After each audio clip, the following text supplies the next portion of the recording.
So I'm Priya. I'm along with my other colleagues, Carolina, Ilda, and Aina. We organize this series of talks called Inspiring Women in Raw Materials. And this is fourth in our series. And here we have Professor Susan Bernal. And we are very happy to have her here. And today, we would be going through something about AIT raw materials alumni and also AIT women. And later, I'll pass on the stage to Professor Susan, and you can ask your questions to her after the session, and then we will wrap up the session. EIT stands for European Institute of Innovation and Technology, and it has several KICs, that is knowledge innovation centers like climate, digital, food, health, urban mobility, raw materials, manufacturing, and energy. And each of them have an alumni group, and we belong to the CIT Raw Materials Alumni, which conducts this kind of sessions on knowledge sharing. And we also belong to the EIT Women, which is a cross-cutting kick, where women from different kicks come along together to develop leadership and sharing knowledge. So today we have our inspiring woman, Professor Susan, and I want to talk some few words about her, though there are a lot of things to talk about her, but I want to give the stage to her soon, so I will restrict myself with some few points that I can mention. So Professor Susan is the chair of structural materials at the University of Leeds, UK, and she was awarded the prestigious Rylam Gustavo Colonetti Medal and also this 2020 IOM3 Rosenhain Medal in recognition to her distinguished contributions to cementitious material science and engineering. And she has more than 15 years of experience in research and academics with co-authorship for more than 120 book chapters and journal papers in the field of alternative cements, waste valorization and durability of non-Portland cements. It's a pleasure for us to have you here, Professor Susan. So you can continue to inspire us now. Well, thank you very much, everyone, for inviting me this evening. As I mentioned in previous occasions, for me, it's a real honor to be invited to share some of my experiences today. So now I'm going to try to share my screen with you.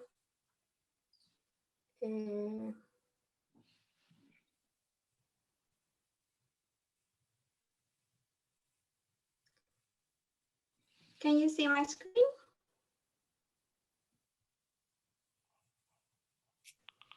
Yes, we can see it. Brilliant. So my presentation today, I had like two options for this talk. One was going to be very technical, giving you a lot of insight about what an academic career actually entitles and so on.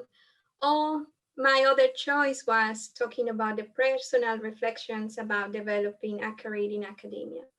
And I think particularly now, given the current circumstances we are on with the COVID pandemic and so on, it's more important than ever for us academics and those perhaps in a more senior position to inspire the new generations and telling them that there is a light at the end of the tunnel and so on. So as mentioned before, just to give you a little bit of background, I'm professor of structural materials, but I'm also an EPSRC early career fellow. So within the UK, being an early career actually means that is 10 years since you finish your PhD or you are younger than 40 years old. Of course, that accounts also for career breaks and so on. So at the moment in this role, I lead the Materials and Structures group in a School of Civil Engineering. We are 60 members, 25 academics. We're one of the largest research groups working in these topics in the United Kingdom. So just to give you a little bit of a background about my career trajectory, I will say it has been very heterogeneous, it has been diverse, and so on. So I'm a materials engineer by training. I did my PhD in Universidad del Valle in Colombia. So I'm originally from Latin America. And during that period, I also did 1 year internship at the University of Melbourne in Australia. So after I completed my PhD, for me it was very clear that I wanted to continue my education. That I still wanted to learn, and so many unanswered questions out of my PhD that's why I applied for a postdoc. So my first postdoc was actually at Aarhus University in Denmark in the chemistry department. And I will say that was a very enlightening experience for me. It was just 1 year, but it was that first year that really helped to shape a lot of the practices I still carry with me. So, and the reason is because the culture or the academic culture in Denmark or in Europe is so different to the academic culture in Latin America and in Australia that it's really important to recognize and adapt to what life is putting you in front. So after that year in Denmark, I was very fortunate to be recruited back in Melbourne University. So I went back to Australia for a couple of years, working on an industry-sponsored project, which also gave me quite a lot of perspective to work across academia and industry. So I was the bridge between the university and this company, and also to understand and listen what were the questions they wanted me to answer. Because as scientists or researchers, sometimes we think that we know what is the question that needs to be answered, but sometimes industry disagree with us. So after a couple of years, I relocated to the United Kingdom. I started working as research fellow at the University of Sheffield for nearly 6 years. During that period, I also had an appointment as a lecturer of concrete technology, but also I wanted to highlight my career breaks. So one was due to illness, the other one was parental leave. And I wanted to highlight this because sometimes, particularly very early career people or PhD researchers need to finish their work or those that are just starting, sometimes forget that we are also humans. So you see all these papers and you create this image of people in a position of, I will say, of power because of their research outcomes or whatever. But yes, sometimes they overlook the fact that we're humans and we also have lives. We also have children. We also have all the daily things that any other person actually lives. So anyway, after that career break, I will say that really divided my career, especially after I became a mother, because I needed to start juggling my career ambitions and of course looking after my family. And I couldn't dedicate the same amount of time and energy I used to dedicate before to my science. And I needed to reinvent myself as a researcher and accept that that change needed to happen. So I really admire many academic women who carry on business as usual after they have their children. That wasn't my experience at all. And I will say, I feel really happy with myself that at the time I allowed myself to have the time and space to reflect about what I wanted to do. So I will say, as an early career woman in an academia with a relatively successful career, I was often told, oh, you can have it all. If you work really hard, it's not easy, but you can have it all. So when I faced the situation, I realized that it was really hard to have it all, that I really needed to compromise. So what I was willing to compromise was the big question. And I will say for me, it wasn't easy to accept that I couldn't have it all. But I will say, actually, my mom told me some very wise words. And she said to me, this is just temporary. This is just a few years of your life.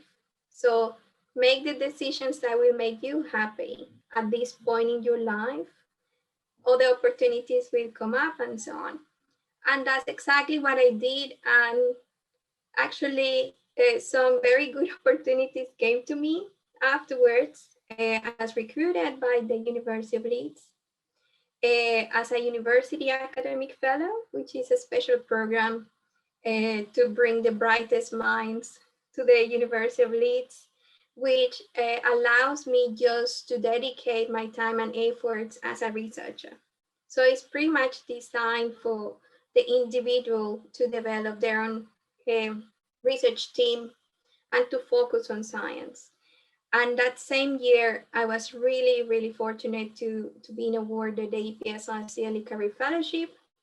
It's the UK equivalent to an ERC starting grant. So it's quite prestigious, give you a lot of resources to set up your own research group and your own team. But I will say in my personal case, more than the resources and so on, which I really appreciate, what getting that fellowship did for me was helping me to gain the confidence I needed, like the reassurance I really needed to realize that I was actually good in what I do. Because it is not a secret that when we decide to pursue science, we are constantly exposed to criticism, because that's what we do. You do your research, you go to your supervisor, and they give you feedback. You write your paper, you send it for review, it gets criticized. You go to conference, and you are constantly exposed to criticism. So you always question everything you do. You try to cover every possible angle and so on. So it's just the nature of the work we do. So when I got this fellowship, I thought, I'm actually quite good in my field. And that confidence, I think, is what really helped me over the past 3-4 years to achieve all the things that I have achieved. So I will say in 2019, I was really fortunate as well. The university recognized my leadership in research, in particular in my field, and I was promoted to full professor. So I became one of the youngest professors in the Faculty of Engineering and Physical Sciences at the University of Leeds. So what I wanted to highlight with my career trajectory is, first is English is my second language. So I know that it's not very easy to navigate, I will say, different countries or different academic systems and so on, when the cultural, language, and so on differences are so big. But then I will say that all these experiences have taught me to be very adaptable and to make the most of the opportunities that have presented to me. So this is one of my favorite sayings, I will say, especially since I had my son. People say, oh, it takes a village to raise a child. Like, you need this support community, even if it's family or if your family is away.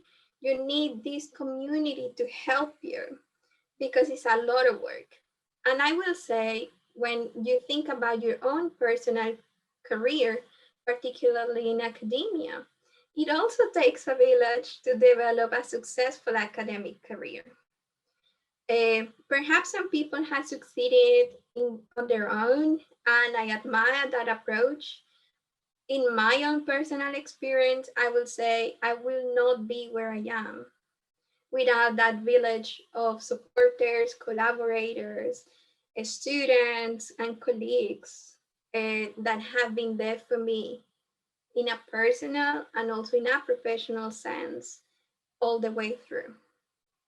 So I will say a lot of people think, oh, you need to network to raise your profile so people know who you are and you become more famous or more respected and so on. And that's fair enough.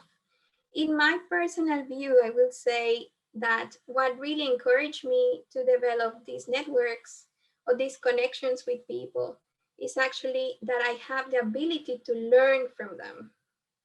As an early career researcher, yes, I can learn my science.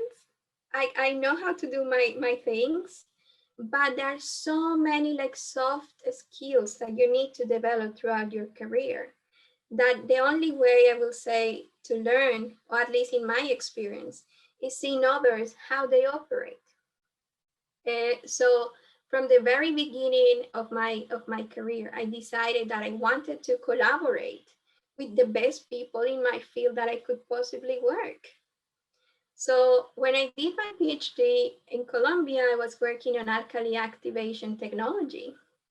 And at the time, the best group in the world was the Geopolymers and Minerals Processing Group, led by Professor Gianni van de Venta in Melbourne University in Australia. So I had a scholarship from my government back in the day to go anywhere in the world to do a 1-year internship to learn from the best. And I just sent an email to him, to Johnny, and he said, I explained what I wanted to do and I explained why I wanted to do it. And then I got a reply, actually not from Johnny, it was from John Provis, who was back in the day also the manager of that research group. And they told me, when can we have you? I couldn't believe it, if I'm very honest, because coming from where I come from, getting an answer from the idols in my field saying, you're welcome, we want you here, come here when you want. It was really, really amazing there.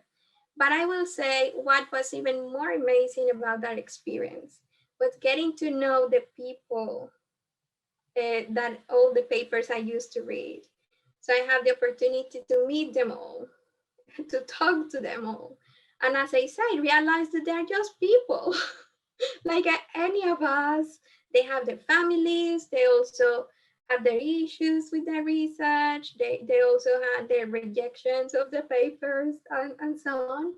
So that made me realize that there was not such a big gap between what I was doing back home and what the best group in the world was actually doing in Australia, which was a big revelation to me as well.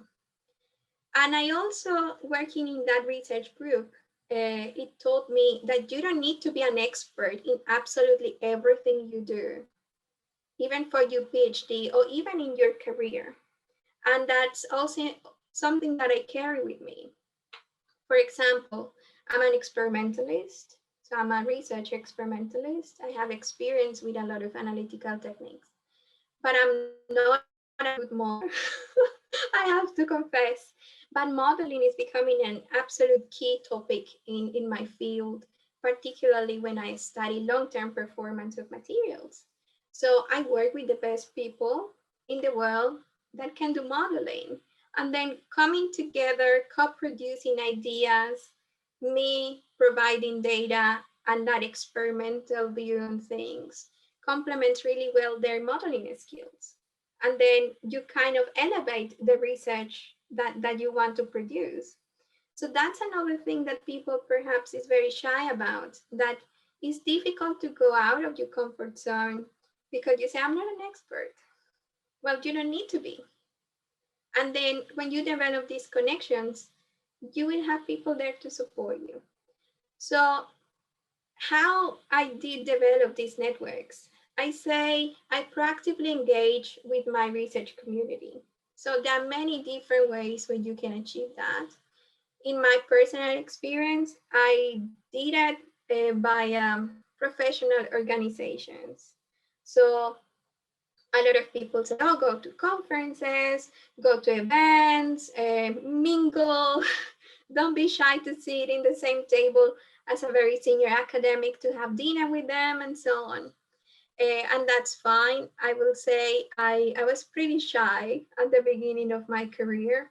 So that didn't work for me. I could go to a conference and sit in a corner feeling very awkward and not knowing how to communicate with these people that I admire and I saw like idols, untouchable academics, that why they would like to talk to me. So anyway, I organizations and the dynamic is very different because yes, they have events, they have seminars, symposiums, networking events, but because first is all these events are directed for you to network, you kind of are in the setting that enables you to open those conversations. And also because when you participate, for example, in technical committees, you have the opportunity to give your expert opinion about what people is doing. So in my case, I felt more comfortable doing that. And then, yeah, I became active in several organizations throughout the years. But I will say the most valuable of all that, as I mentioned to you guys a few minutes ago, is that I could learn and see how very senior, very distinguished academics form in those settings, how actually the science was being created, how people, experts in the world in a specific topics, could discuss and co-create and collaborate with industry and say, you know what, this and that seem to be the most urgent questions that as researchers working in this area, we need to answer. So that worked really well for me. And I'm very active still in those professional organizations. And that's why I always say that really helped to shape my career because I just didn't learn. I just also built so many friendships with people that I never dreamed that would be my friends at some point. And a lot of that people have been the ones that have been like lifting me up, supporting me to be where I am at the moment. So some of the benefits of working with others, I will say, is identify what are you passionate about.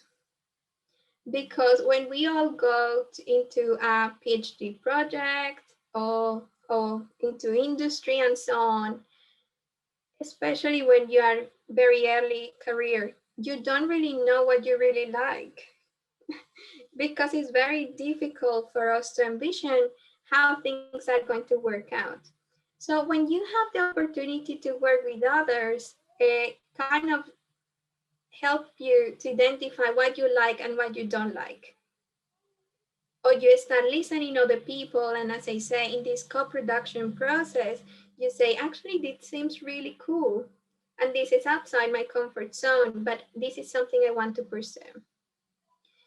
Yeah, my other comment is don't be afraid to go out of your comfort zone or outside your area of expertise.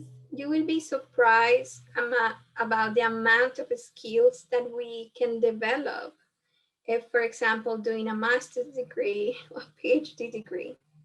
I always say to the researchers working with me, the most important takeaway from this experience is learning how to think. If you can become a critical thinker, a problem solver, you did pretty well in your PhD. Of course, you have learned a lot of technical skills and soft skills, but it's the thinking process, the planning, the organization, and so on, which are really valuable. So when you go out of your comfort zone, you can be very surprised about how much you can contribute and to, for example, to answer a scientific question from a completely different angle. Also, when you work with others, you learn to set boundaries and expectations because not everyone is the same. Not everyone will do the same things trying to solve the same problem. So you need to learn how far you will let others to lead, or how much do you want to lead, or how much can be achieved with the investment of your time and effort. So it's very important, I will say, from the very beginning of one's career to learn about these things, because otherwise, I will say, when these boundaries are blurry, when expectations are not clear, when objectives are not clear, that might lead to some frustration, personal frustration, because you invest so much of yourself towards something that is not giving you anything in return. But also, you need to have a trade-off between what the other people want from you and how much do you want to give. And it's a constant learning process. Every time you start a new project, or every time you join a new team, this process starts. So it's, I will say, it's one of the key things of working with others. Then time and resource management. I will say, when you are doing your studies, of course, you are fully aware that you have like a scholarship for a certain period of time. So you have to finish somehow in that period of time. But then if things don't work according to plan, you need to adapt. And I will say, the more senior you become within a research or academic career, the more constraints in time you will have. So time becomes the most precious resource you have. So you need to, again, evaluate what is the trade-off, time versus benefit. If something requires a lot of investment of your time and your brain power, but there is no benefit, so you need to learn to say no, which I think is one of these sort of things that we all struggle with a lot. And I will say, particularly when you're in a very early career stage, because you see everything as an opportunity. We all think, oh, we have to do this because we don't know if other opportunities will open up, or we don't know if that will have a benefit in the future. I will say that was the way I used to work for many years, until I just burned myself out for saying yes all the time. And I will say, now I'm more aware of that. So I'm always trying to think, what is the benefit? Does this specific piece of work deserves my time and effort? And of course, the outcomes that you want to see from that effort change a lot depending on the circumstances.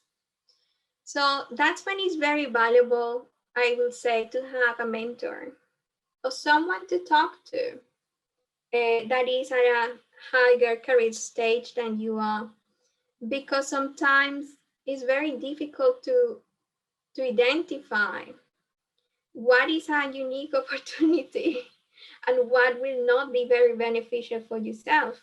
So having these mentorship sessions could be very helpful for you to discover, what do you want? Which I think is the key question that we all need to ask ourselves. What sort of academic researcher do you want to be?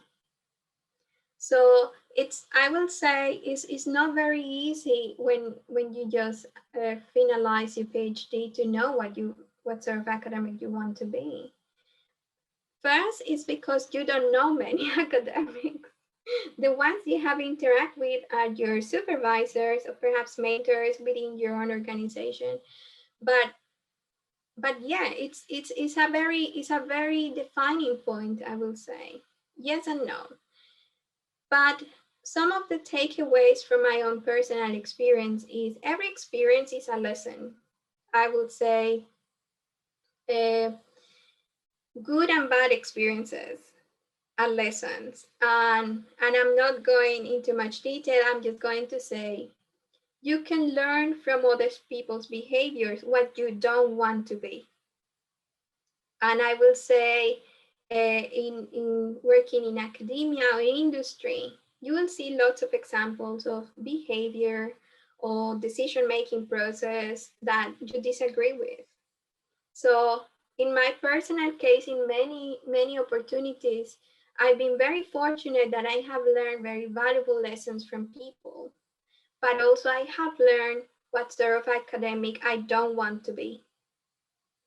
So it's important that you guys take this into consideration, because, well, we have to be the change you wish to see in the world. And I know this sounds a little bit cheesy, but the reality is that many of the people in this session, or including myself, we don't know where we will be in 10 years from now. So we can continue doing the same mistakes that our predecessors did, or we can try to advocate for change. And we can do it in many ways. I will say I'm not an aggressive person to go and say, oh, this needs to be changed because I don't like it. But then my way of supporting that change is not doing the things that I disagree with. And I will say, as educators, as academics, as researchers, we can set an example. So doing the right thing becomes the rule, not the exception. So that's what I say, that every experience is a lesson. I will also say it's okay to have weaknesses. It's okay to have concerns. We cannot know it all. We don't have to have all the answers to be successful. But what I will say, and is the most important, is embrace your strengths. Because we're very good as humans to beat ourselves up when we do mistakes, and then sleepless nights and so on and so forth when we do a mistake. But then when you succeed, or when you have those moments of brightness, or something really happy happens, we don't celebrate that enough. So I always say to people, you have to hold on into something to keep you motivated, to keep you going. Because I will say, independently of the career you follow, you need that something that will keep you going in the most difficult times. So hold on to your strength. What makes you happy? What are you certain that you're very good at? Perhaps it's not science, and that's fair enough, but you're a very good communicator. Perhaps you're a very bad communicator, but you're very good bringing people together. Or as I say, I'm not a very good modeler, but I'm a very good experimentalist. So you make the most of your strength, and you need to be honest with yourself and with others about what are your strengths. I will say also, we need to learn to listen what others have to say. And as a colleague of mine actually said in a meeting recently, you don't have to be the louder person in the room to try to be the smartest. So we all have experienced those meetings where there is one individual that tries to polarize the absolute conversation, not letting anyone to participate or to engage for any reason. And I will say, as my colleague actually said in the meeting, don't be that person. You will learn far more listening what other people has to say. You will engage far more with people if you listen what they have to say when they have to say it. But also, don't be afraid of expressing your opinion. If you feel that you have something valuable to contribute, just contribute. I will say one of the beauties of science, and this is why I'm in academia, is that there is not a small contribution. I have learned that working in these technical committees where I was working with the most senior academics in the world in my field, and I was just a recent graduate. And I say, hold on a second, but why is this, why are you saying this? I don't understand, or it doesn't make sense to me because of that. And sometimes you actually can sparkle quite a lot of debate and conversations and make other people realize that perhaps the way they're thinking is not right, or that there are other answers to the same question. So don't be afraid to use your voice. But also I will say, find what works best for you. Realistically, we sometimes are not aware that we need to develop the confidence. Confidence is almost like a muscle that we say, oh, we need to exercise the brain, we need to exercise the body. I will say confidence is something that you lose very easily. So you need to also find what works for you. So if you're not a very confident person, find what will be the best way for you to engage with others, to develop your research, to share your research with others. As I say, I wasn't very confident when I started my career. I had lots of doubts about all my language skills and so many other things. But I found my confidence writing papers. And perhaps that's why I have so many, because I have so many things to say. And that was a safe outlet for me to use to do it. Then I just used that outlet, and over time, as I gained more experience and I met more people and I built my confidence, then things change. I will say, don't forget about your well-being. I will say, when you become an academic, it's often the case that it's a 24/7 work. Since we do our master's degrees or PhDs, we are constantly thinking about it, day and night, weekends, so on and so forth. And when you become an academic, it's no different. So when that happens, when that boundary between your private, your family life, and your personal life and your work life kind of disappear, that really can have an impact on us. And I will say, my most productive times are when I'm the happiest and the most relaxed.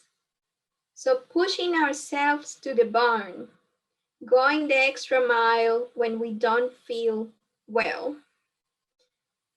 is actually not the best thing to do. You will be far more productive, far more focused if you take the time to look after yourself. So for those that have been working on stuff at the moment, I invite you just, for example, take one day off. Pamper yourself. Just relax, just disconnect one day without any device, without thinking about your research. Just think about yourself. Even watching a movie, having a takeaway meal, cooking your meal if you don't want takeaway. You will feel like a complete different individual after that experience. So I will say that that's one of the lessons that it has taken me the longer to learn to look after myself. And I will say what really motivated me was when I had my son, because I realized that if I wasn't well, I couldn't look after him. And I wanted the best for him. So for me to have the energy and so on to look after him, I need to look after myself. And I had to balance and change my priorities. And I will say, and from my own personal professional experience, when you start succeeding and people start knowing you more and reading your papers and you start becoming more and more visible in your research field, the expectations are tremendously high. Because again, people don't often think about the human side of the researcher. They just think about the hundreds of papers you have published or the medals and so on. So this is one of my favorite quotes. It says that with great power comes great responsibility. So it's not just about fulfilling other people's expectations. It's also how when you do mistakes are also more visible to others, and also how perhaps when you say something, it could be taken in a completely different way to the to what you intended to say. So there is a big responsibility, I will say, when you develop your career. And just to give you a little flavor of what people don't often think is part of an academic job, this is a very scary list of things that I don't expect you to read in detail, but I show in a recent presentation to some colleagues about what entitles to be an academic. So it's not just about teaching some students or mentoring people or developing some research grants. You have to become an administrator because then you manage funding. So you need to know about budgets, you need to know about contracts, you need to know about how recruit people, you have to learn about the different laws in different countries, about equality and diversity, for recruiting people, being fair to others. People sometimes assume that just because we have a PhD and we become academics, we know how to be good line managers, which is not true.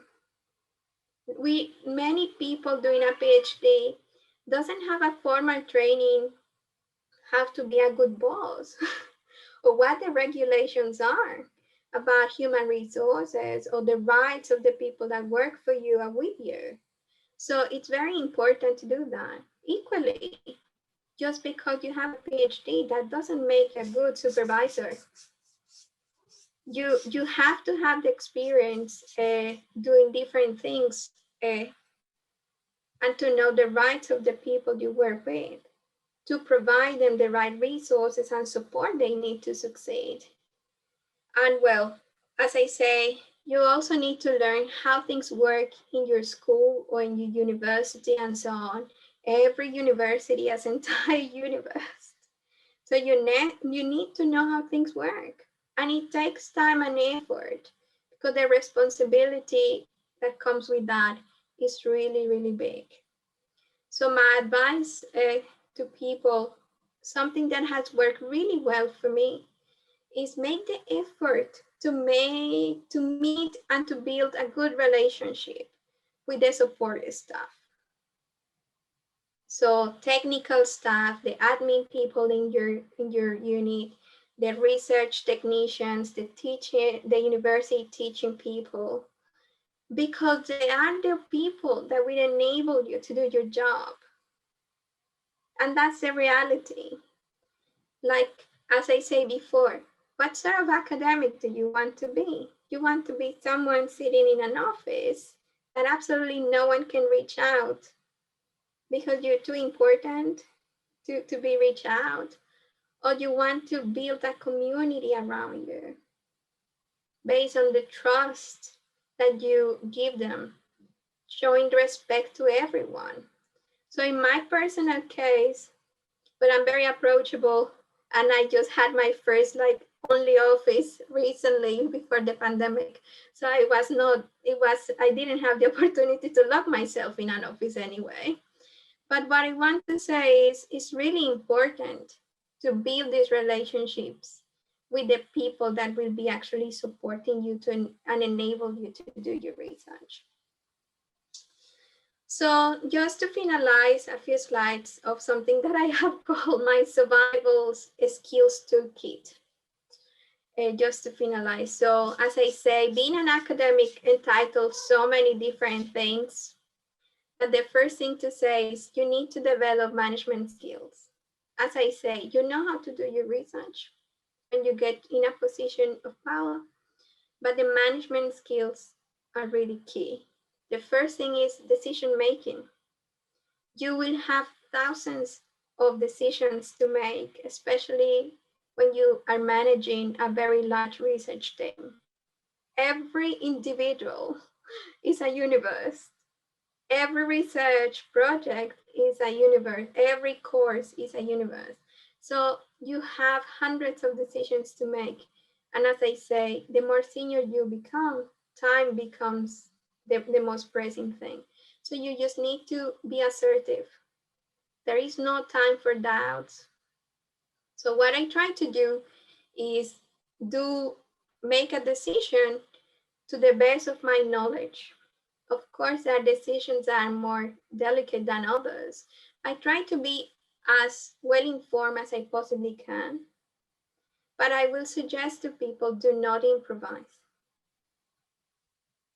If at some point you are given the responsibility to make a big decision and you're not certain about how to make that decision, look for someone that can help you to make the best informed decision that you possibly can. The other skill set is problem solving. You need to learn to prioritize because you can't do the job of the 60 people that belong to your team. You need to know what things actually belong to you and which things belong to your colleagues. And that takes a lot of time because the responsibility of anything is in your shoulders. You need to learn to trust your team. So I will say in my case, what has been really helpful is that I select the best people I can to work with me. And we try to co-create all the research plans and ideas together. So they are empowered to lead on their own, and I'm there to support. As I say, time, resources, planning is absolutely key. Change the way you look at things, as I said before as well. In research, I will say nothing is set on stone. And many of us have experienced that you plan certain research and nothing works according to plan. You need to adapt. You need to move on. So you need to accept that. Another important, I will say, skill is keep calm in times of crisis, which is very difficult because everything seems like a big disaster when things don't go according to plan for any reason. But then if you let yourself go with these emotions, then you're not in a position to make the best decisions. So I always say, for example, if I get an upsetting email or an experiment went down or someone broke a piece of equipment in the lab, the first thing is, everyone is fine? Yes, no accidents, everyone is fine is the first thing. If I don't know how to answer immediately, I don't answer. And this is very important for people to bear in mind. You don't have to answer immediately to every crisis. Of course, there are moments when you do have to, but if you don't, just take your time. Take your time to calm down. Take your time to look at things with, I will say, with a different mood and then solve it. I will say another thing is you need to be prepared to deal with challenging people. And this is, I think, in any profession, we all will encounter situations like that. I will say, in my particular case, as a woman working in the construction material sector, I'm often the only woman in the room in every meeting. And the only woman giving my opinion and so on. And sometimes the interactions are complicated. But you need to learn how to deal with these situations. And for me, the most important thing is if you're respectful to others, they will be respectful to you. And if they're not respectful to you, demand respect. So it's not a matter of being aggressive or things like that. It's a matter of we don't need to like each other all the time. You don't have to love your colleagues to make things work, if that makes sense. But if, as long as everyone respect each other, we respect our boundaries and so on, we can play together. And I will say, take the time to reflect. And I will say this is something that we don't often think about. Life is so hectic, and I know that juggling many different areas of our lives is complicated. But we also need to find those spaces when you can reflect about what you're doing. First, to realize if what you're doing is what you really want to do, or if you think that something else will make you happy. Reflect about if the way you're doing things is the way that you want things to be done. And also, as I say, adaptability as an absolute skill. This is a very nice quote that I really like. I will say in research, it's very difficult sometimes for us to accept that we need to stop doing something, or that something is not really working, that we should not continue investing our efforts on that. Because it's like accepting defeat, and we don't want to be defeated. No one does. But then this quote, insanity, is doing the same thing over and over again and expecting a different result. And I would say that applies to every aspect of our lives, not just in research. But I will say in my personal experience, this is a lot of the cases in research. I will say perhaps people overlook the fact that when we become academics, we are actually communicators, because it kind of doesn't matter how important our research outcomes are if no one can understand them, or if people don't know that we have these outcomes and what impact these scientific outcomes will have. So the first thing is, as communicators, the first thing is you need to identify your audience. So who do you want to communicate your research to? So if it is a scientific community, we have journal publications, we use certain language and so on to explain it. But if you're talking to industry, they're not often interested in the details of the science. You need to learn to express your research and your outcomes in a way that they can understand and follow. And if you want to do outreach, activities for children or general public, you need to find creative ways to make people excited about what you do, using very simple language, very simple examples. But the most important is that somehow you need to find the outlets to communicate your research. So find the best way to share your message. As I say, the world needs innovation. As researchers, we drive that change. Even if it's tiny, even if it's just one paper, people is learning from it. Otherwise, it will not be published or something like that. So we need to find a best way to share our message.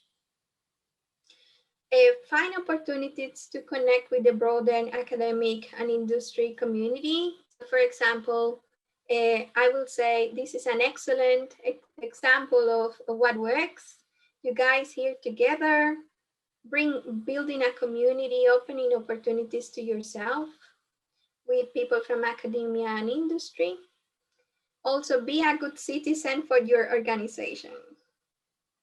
A lot of people navigate their professional lives thinking about themselves, what is important to them, what are their ambitions and what they want to achieve.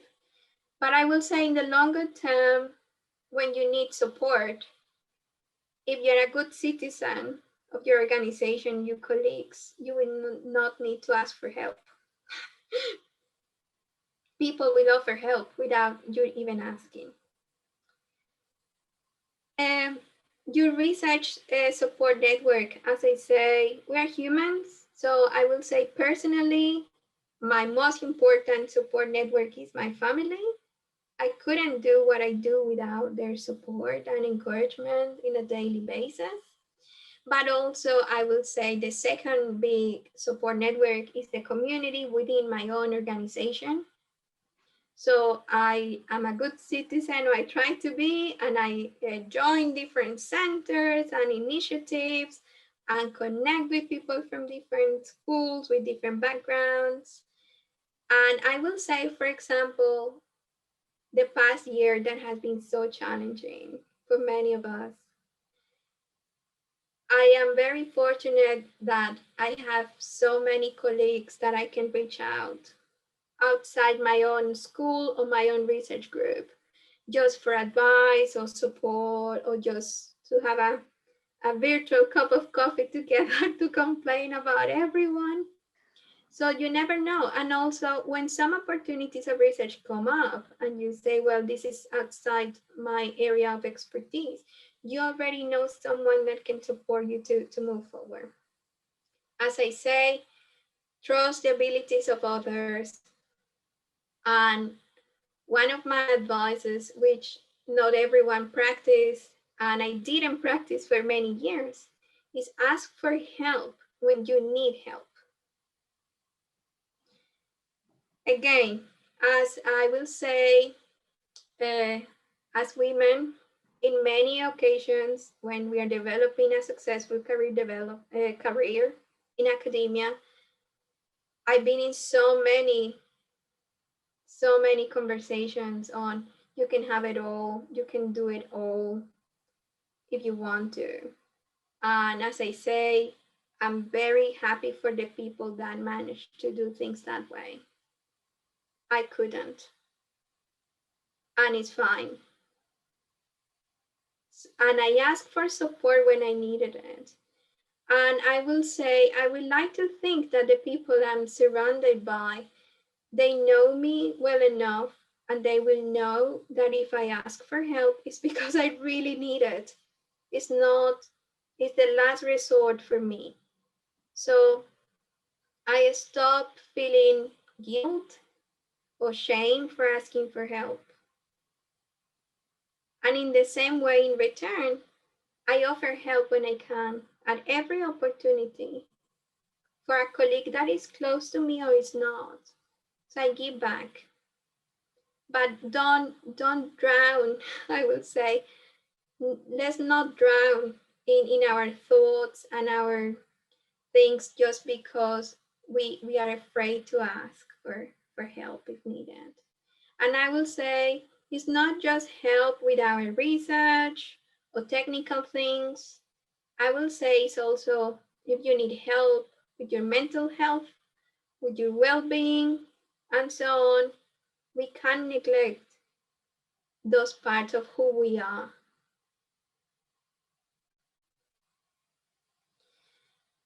So, what success means to me, and I'm very close to finish the presentation. I really like this slide. As I said before, sometimes a lot of people just see the success feed without knowing any of the background. And just to add some extra skills that contribute to success, in my opinion, being adaptable, having courage. You don't have to succeed in everything. You can make mistakes, but have the courage at least to try to make your own mistakes, because that's life. I will say be honest. If there is something you can't do, just don't do it. Don't lie to yourself or others, because we don't have to have all the answers. And I will say for me, success actually means being more confident about myself, believing in myself, being comfortable in my own skin, accepting my strengths and weaknesses, being happy for others also means success to me, because I will say in academia, particularly because we have all these metrics oh, what is your H index? How many papers you published this year? How many grants do you have? How big is your research group? Yeah. So sometimes we compare ourselves so often to others that we are unhappy just because we see our faults rather than seeing our successes. So for me, being successful means being happy for other success and accept that I can't succeed at everything.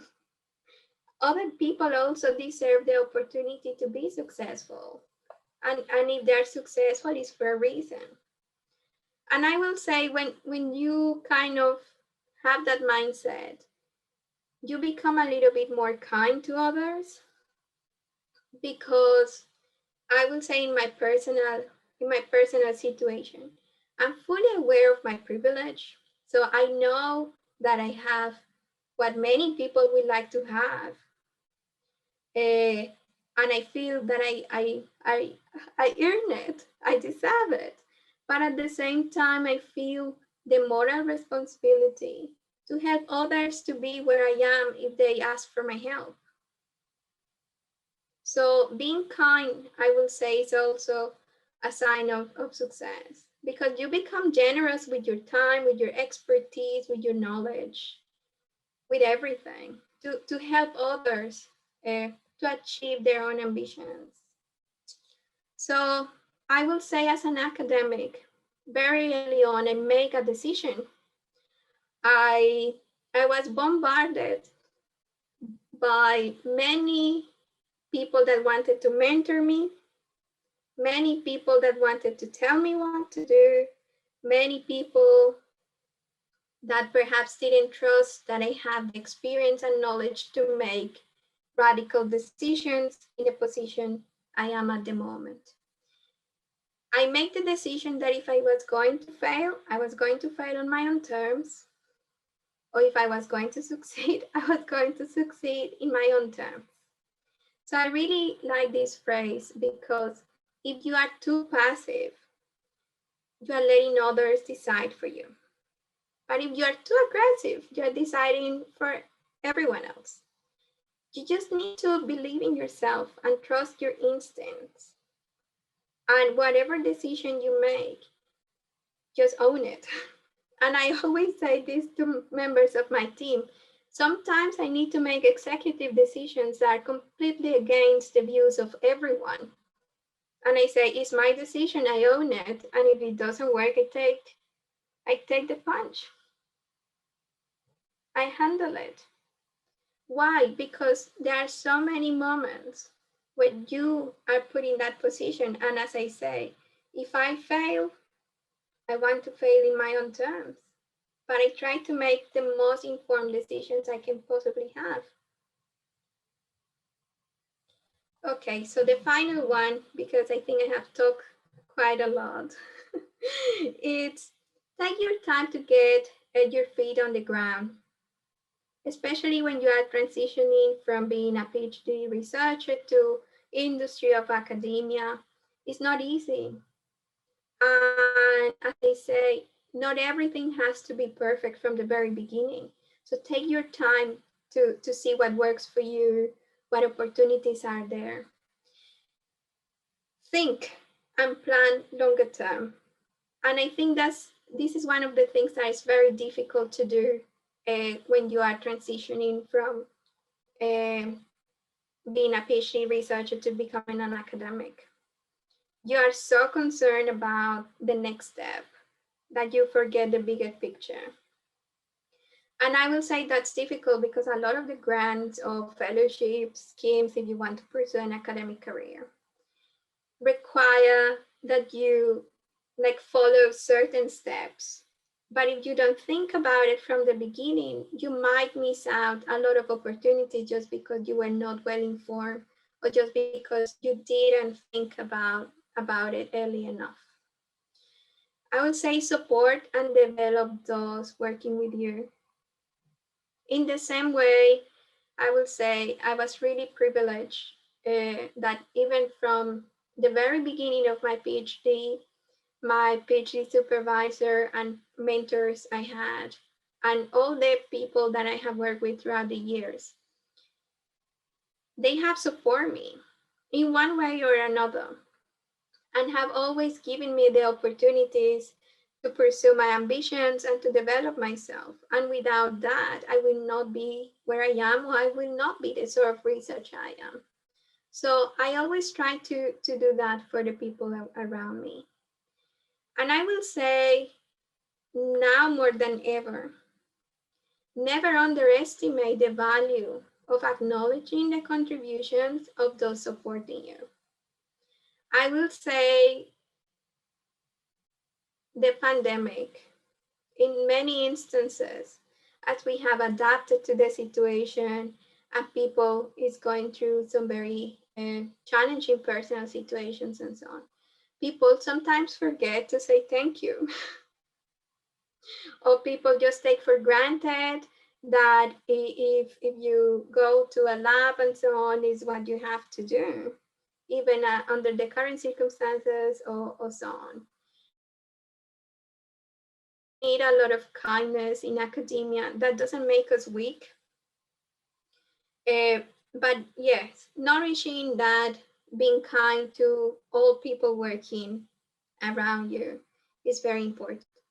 Finally, we need to accept that rejection and criticism is part of the process.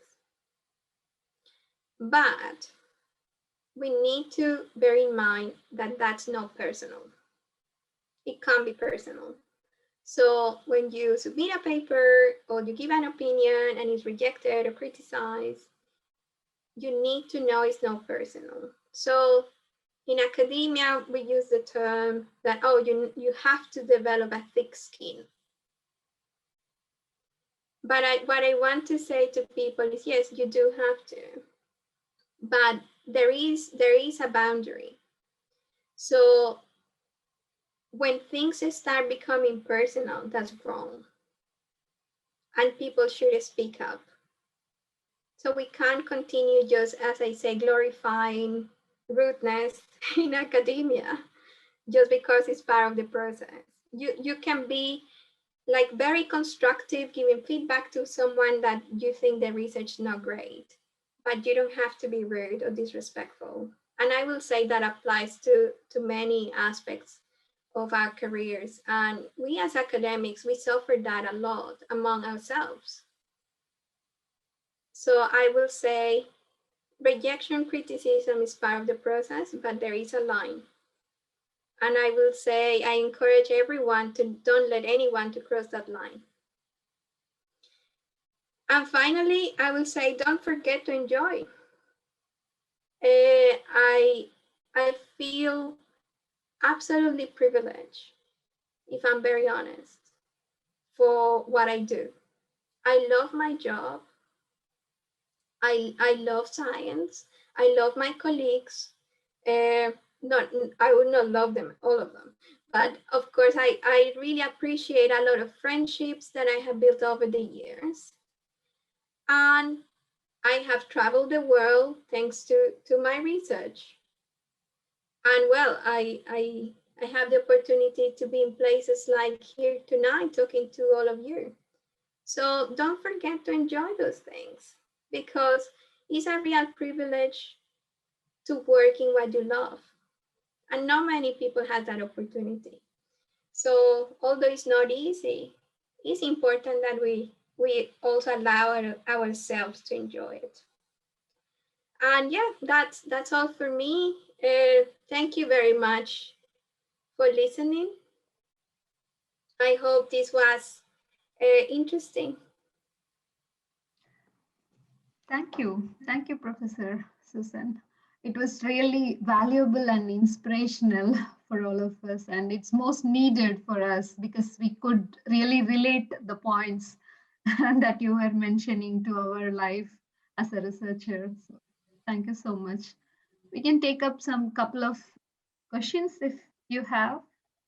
But at least I have some question. Like you were saying about the mentors, that it is good to have a mentor for us in career. So how you think that we can approach someone that we really admire, because they may be very busy person, and as you said, even like you are quite a good role model for me. At least I'm also working on the same area. Uh, at University of Oulu, Finland, we have already, I think, there is some of our researchers who would be coming to your group in near future to work with you. So it is really difficult to ask such people who are in higher level to give their time for some mentorship. So do you think Well, still it is possible? I will say, yes, time is the main constraint when you think about the mentoring process. But I will say, if you really want to have like a mentor, the first thing is trying to look for someone within your own organization. A lot of universities have these mentorship programs when they pair people with similar characteristics and so on. So in my case, my mentors were always within my organization, and I always requested people outside the same research unit that I used to work, just to have a little bit more freedom and openness to discuss with them about my personal concerns and so on. And that was really, really helpful. I will say I have never requested myself to someone really, really, really senior, and there are many, to be my mentor.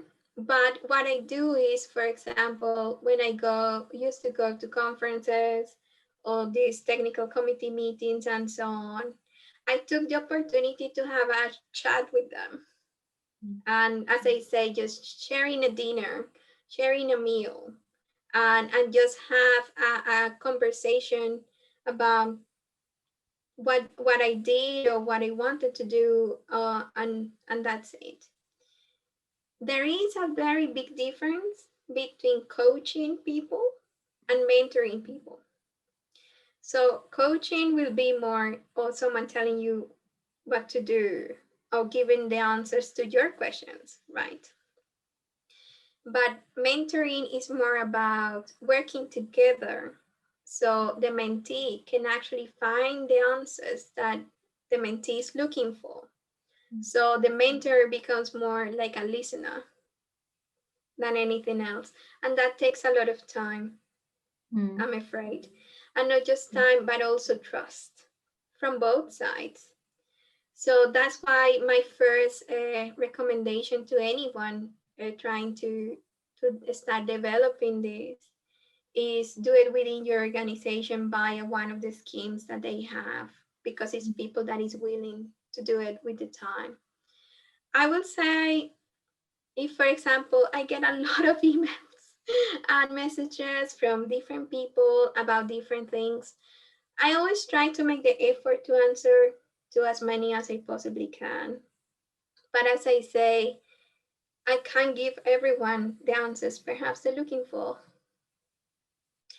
But I try to be as open as I possibly can.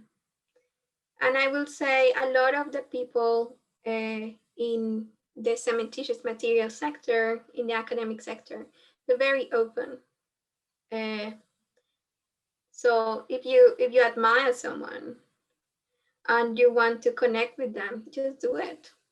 The worst that can happen is that this person never replies to you, and that's fair enough because they might be busy or something. Yeah. But you might contact someone and they might reply, and they might want to engage with you and collaborate with you.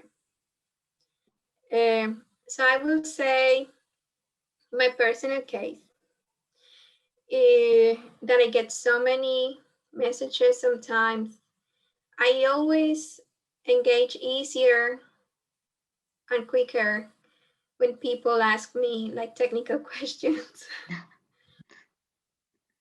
Just because, well, I for example, I don't know any of the people that is sending me messages. right? So Yeah. how can I open myself to them to be their mentor Yeah. if I don't even know who they are? Because of course, part of the mentorship as well is sharing your own personal experiences. So if you think about it, I will say, think what you will do if you were in that position. If some random person somewhere around the world just send you a message asking you something very personal.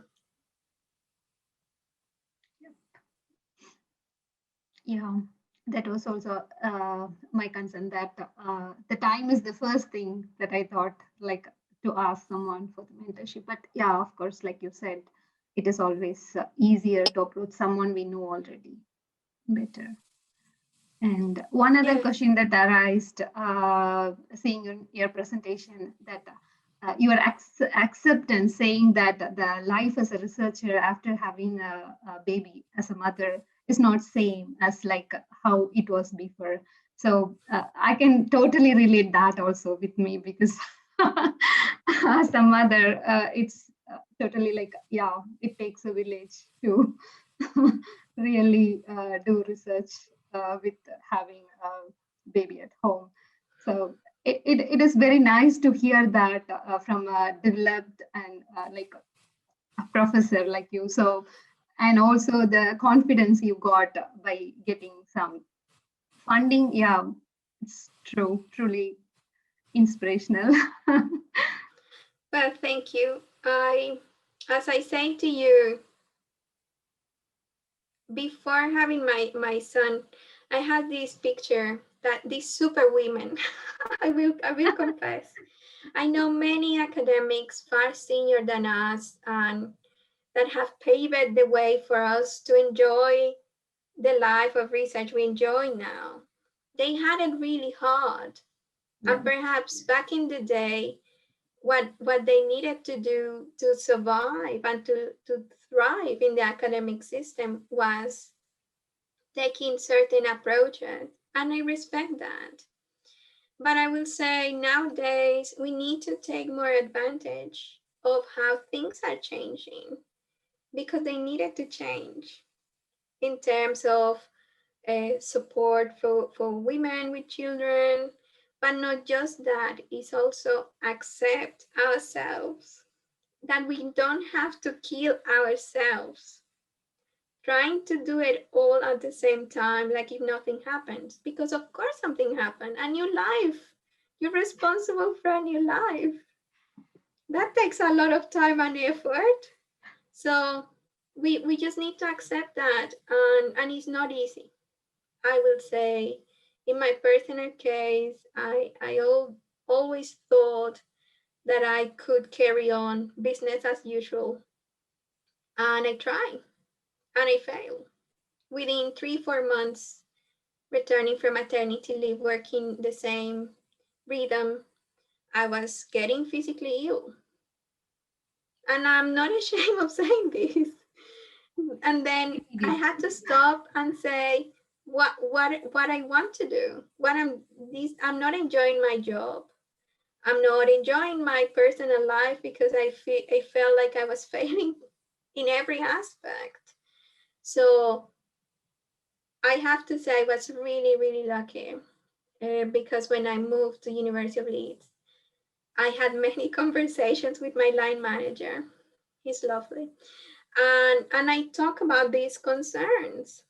And it was a risk for me. I didn't know how he was going to react. I didn't know if it was going to be supportive or not. And he was incredibly supportive. And the answer he gave me is, oh, Susan, I have 2 kids. So I absolutely know what you're talking about. And I will say we need to learn to be more open about these things. Talk about it so we can actually support others that are coming behind us to create the spaces, the safety for them to feel comfortable, to create the, I don't know, the schemes or the facilities to enable them to enjoy their careers and also look after their families. So it doesn't become, like choose which one is more important for you. It just, we need to, we need to work really hard. We are a long way to work, to go in these aspects, but I think we have that responsibility of trying to make things easier for the future generations. In that, sorry, I have like too many questions now.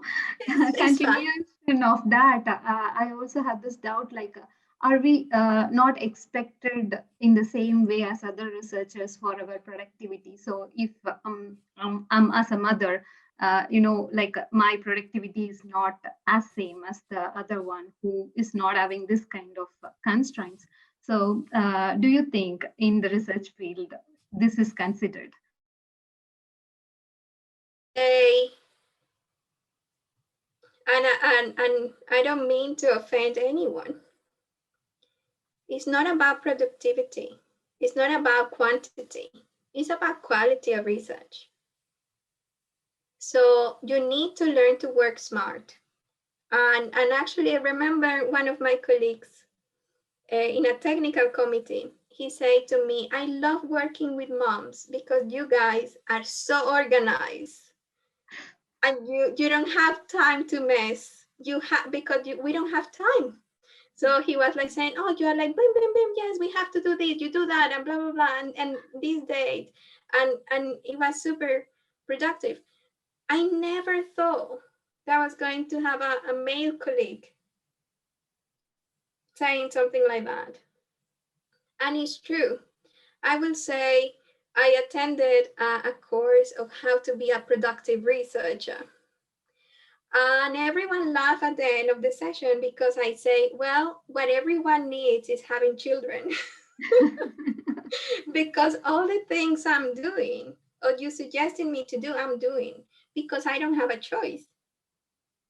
I have to plan my days. I have to plan my weeks to the minute, like almost a military operation. Before the pandemic, for me going to a conference, I had to plan months ahead for childcare, traveling arrangements, and so on and so forth. So I will say it's difficult.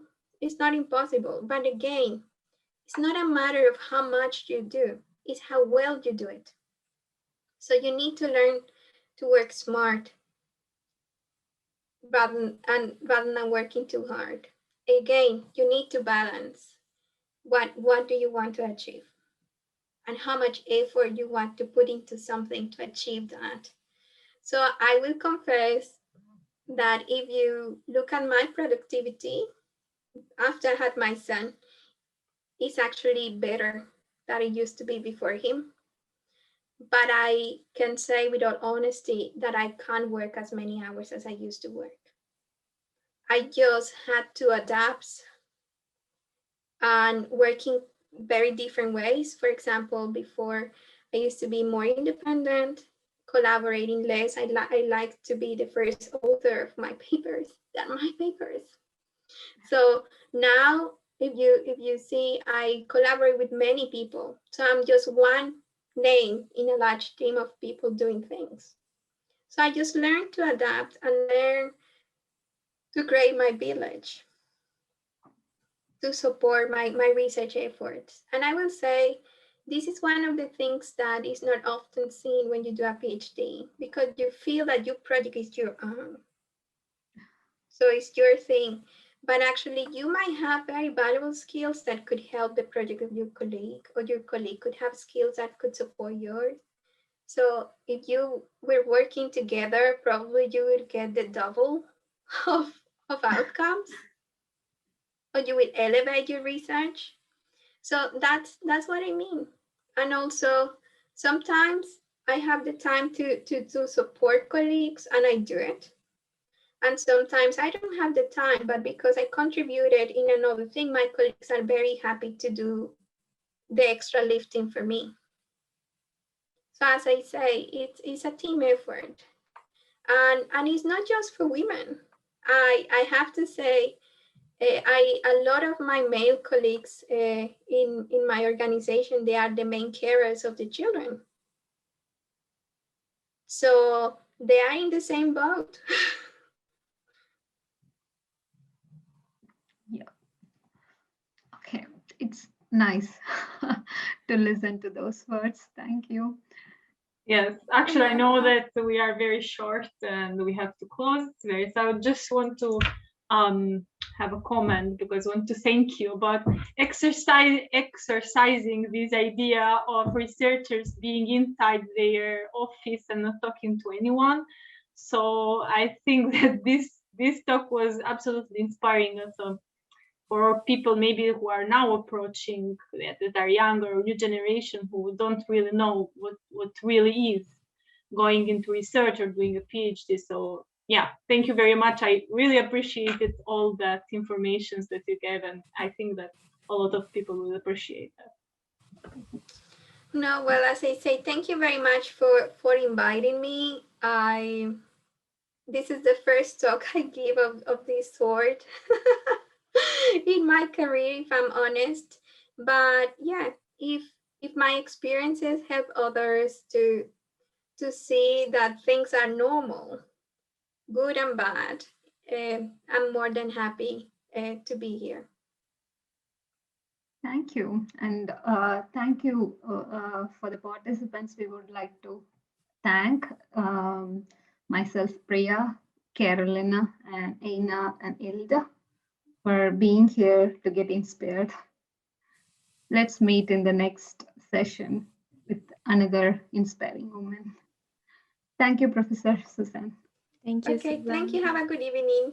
Thank you very much. Thank you. Bye-bye. Bye-bye. Bye. Bye.